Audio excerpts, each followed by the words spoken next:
Chicago is one of the most race-conscious cities in the country. You open up their papers or watch their TV, listen to their radio every day, and you'll hear stories about black churches, black funeral homes, black barbershops, black movies, black radio, black clothes, black music, black baseball teams, black football teams, black teachers, black schools, black neighborhoods. You get the picture. But last night in Chicago, 500 black people rampaged through the magnificent mile, the downtown, the jewel of the whole dang region. And we can't get one TV station, one reporter, one anybody to lift their eyebrow and say, yeah, we had a bunch of black people rampaging through downtown Chicago last night, attacking people, using tasers, looting stores, defying police, committing robberies, all sorts of bad business. And all of a sudden, everybody in America's most race-conscious city decides they're going to go colorblind on us. Here's a little video from what we're seeing last night.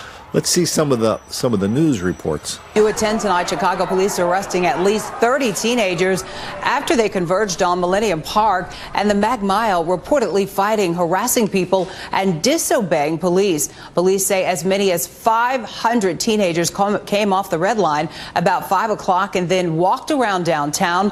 No reports of anyone seriously injured. A huge group of teenagers triggered a massive police response downtown. This video is from Michigan Avenue, right outside our Fox 32 studios south of the river. You can see one of the kids being taken into custody. The so-called wildings began this evening near Water Tower Place. Police tonight say they are still monitoring the group.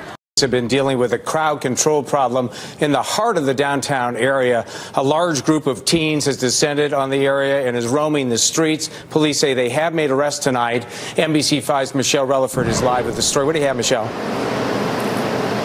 Well, Rob, has been crazy out here, and things are not quite back to normal just yet at State and Lake. For the past 30 minutes or so, the chaos had been concentrated to this section over here near the Chicago Theater. Chicago police have been trying to get that group down into the red line. As many as 500 teens, they've been running in the street, running on the sidewalks, fighting, yelling at police, yelling at each other. Several arrests have been made.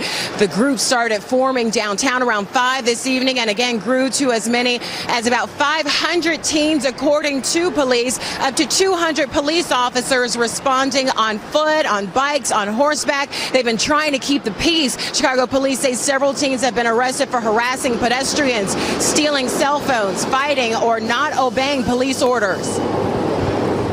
The challenge is to keep the public safety, to make sure that the citizens that come down here to enjoy Chicago and enjoy downtown area, that they remain safe. And the challenge is the ones that don't want to comply and don't want to do the right thing, don't want to follow the law, those people will be arrested. Now, a number of officers remain positioned here at State and Lake trying to keep the peace. I should also include that Chicago Public Schools is on spring break right now, and police say they brought in CPS principals to talk to the kids and try to help control the crowds. I did ask one teen, what's the point of all of this? She told me, we just don't have anything else to do. Isn't it amazing? You've got 500 fellas and lovely ladies rampaging through downtown Chicago. Dozens and dozens of reporters are on the story, whether they're back in their office monitoring the police scanners, or they're in the studios, or they're actually out on the street trying to figure out what the hell's going on. Did you see one interview with one fella or one lovely lady asking what the hell is going on? Not one. All we get is that one reporter at the very last story we saw saying she talked to somebody, and the reason they're down there destroying property, attacking tourists, looting stores. There's a lot more looting going on that people in these stories acknowledge. Defying police, creating all sorts of havoc, mayhem, chaos. The reason they're doing that is because, well, they really don't have any choice, because they don't have anything else to do. We don't have anything else to do. Wow. And let's bring in, I love that one line, let's bring in the principals. They're going to help control the students. Who do you think's telling these kids that they're oppressed and they have the right to go out and create all sorts of chaos and mayhem if they don't have anything else to do in the first place? Where do you think they learn that? They learn it at home. They learn it at church. They learn it at music. They learn it on TV. They learn it in schools. The Chicago Sun-Times and the other daily paper in Chicago weren't any better. As a matter of fact, they talked a little bit more to that Captain Waller. He's the head of, they call him the head of patrol. He was the one down there explaining it all to us. He explained it all that, well, we've got some socio-economic problems down here, and that's what we have to solve.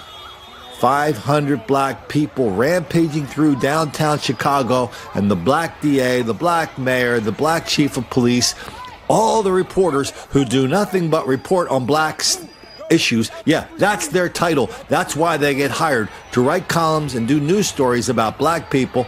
Nobody has one thing to say to even acknowledge that 500 black people are rampaging through Chicago, and they arrested 35 of them. Please, sir, I want some more. And if it holds the form, most of the 35, they will not press charges on the 35 people they arrested. One of the papers that talked about, this happens in other places too, like Philadelphia. So, why are you singling us out? I guess you could have read my book, White Girl Bleed a Lot, or Don't Make the Black Kids Angry, and you would have had a lot more examples of these things happening besides just Chicago and Philadelphia, though those places do happen there with kind of a special frequency, a special vibe, a special regularity. And if you acknowledge that, well, apparently you're going to make a lot of black kids angry.